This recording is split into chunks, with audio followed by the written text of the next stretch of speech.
भक्त भजन आणि रुपवळ एकत्र घेतली जाईल, जेणेकरून अभंग गवळण कव्वाली पर्यंत भजन चालेल हा उद्देश आहे.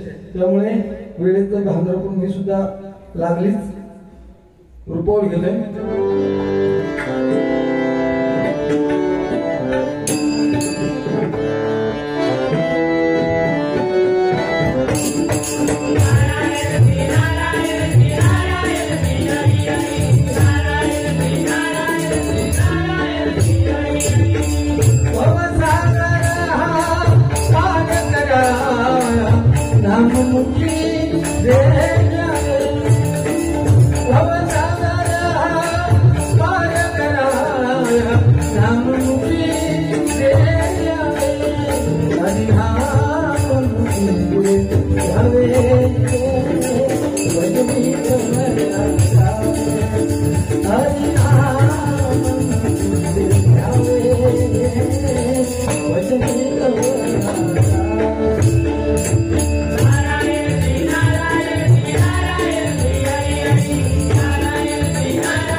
रुपवळी घेतोय आणि रुपवळी ही पांडुरंगा प्रती लक्षात.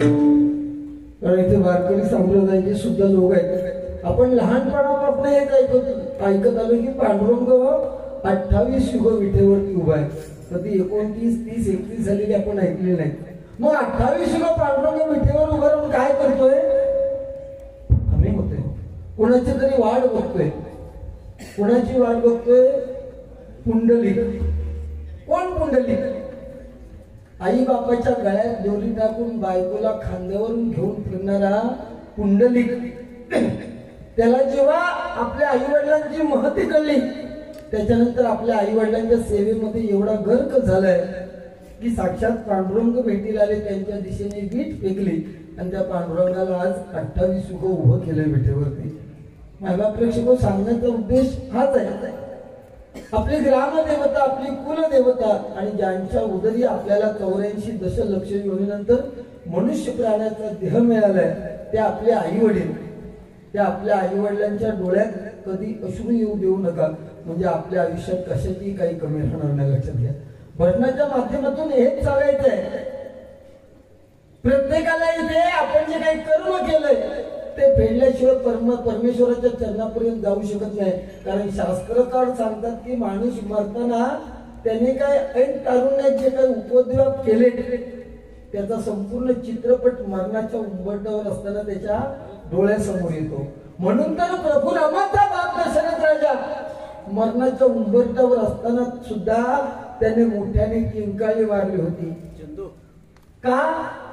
तर ऐन तारुण्यात त्याने श्रावण बाळाला मारलेला बाण, त्यानंतर श्रावण बाळाचं ओरडणं आणि एकुलता एक मुलगा गेल्यानंतर त्याच्या आई वडिलांचं विवळणं दशरथ राजाला आपल्या नजरेसमोर दिसत होतं मरणाच्या उंबरठ्यावर.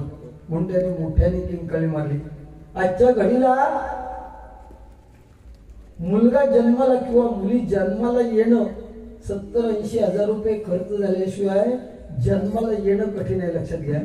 कारण 100% 99% महिलांचा सिझरिंग होतंय आणि त्यामुळे जन्म घ्यायला सुद्धा खर्च करावे लागतात. आणि एखाद्या म्हाताऱ्याला व्हेंटिलेटर लावल्याशिवाय तो म्हातारा मरत सुद्धा नाही. म्हणून जन्माला येणं आणि मृत्यू येणं हे सुद्धा खर्चिक झालेलं आहे. पूर्वीचा काळ आताचा काळ जमीन आसमानाचा फरक आहे. लक्षात घ्या. आता हे तुमचं ओझरेगाव तुमच्या घरी जेव्हा मुंबईकर चाकरमणी येत होता त्यावेळेस त्यांना पोचवायला देवरूपच्या किंवा कुठल्या तरी स्टँडला तुम्हाला एसटी स्टँडला जावं लागत होतं. एकटा जाणार असला तर 10 बोजा फणस आंबे कोकम हेम ते 10 बोजा घेऊन जाणारी माणसं त्याला पोचवायला जायची. आणि एसटी निघाली की जाणारा सुद्धा ओक्साबोक्षी रडायचा आणि त्याला पोचून घरी आलेली माणसं सुद्धा तो मुंबईला पोचेपर्यंत रडायची. एवढी नाती घट्ट होती. आणि आता कोणत्या मैदानात गेलं तो डोळ्यातून एक पाण्याचं थेंब येत नाही. ही आजची परिस्थिती आहे, लक्षात घ्या. आणि त्यामुळे आधी काळाची गरज आहे. आज महिला वर्ग सुद्धा पुरुषांना सहसा विचारतच नाही. किती आहे? दर महिन्यात 1500 रुपये गावतात. पूर्वी हे काय नव्हतं. आता न चुकता दर महिन्याला 1500 रुपये आरक्षण, न चुकता आरक्षण. पूर्वी बायका एकत्र आल्या की चर्चा करायच्या.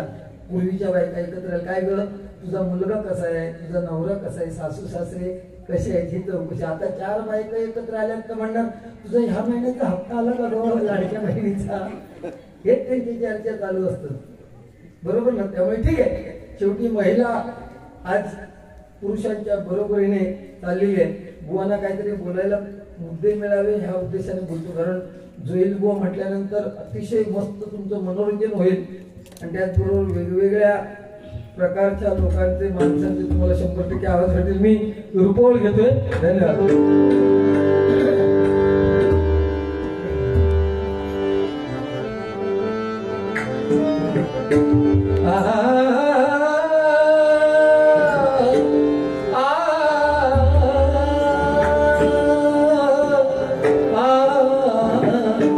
मला ना शार्प नको आहे, शार्प कमी करा.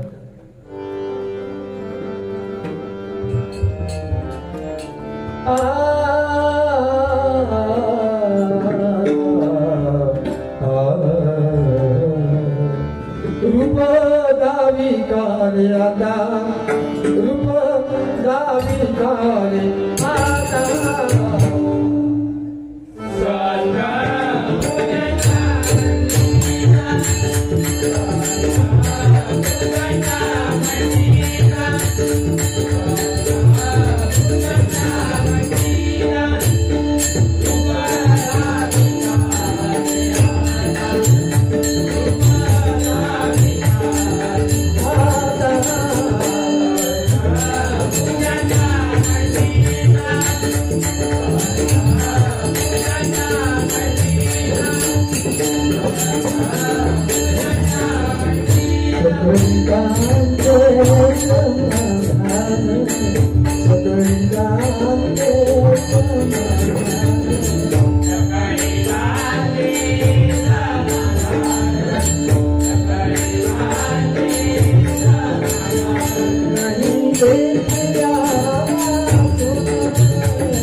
धन्यवाद.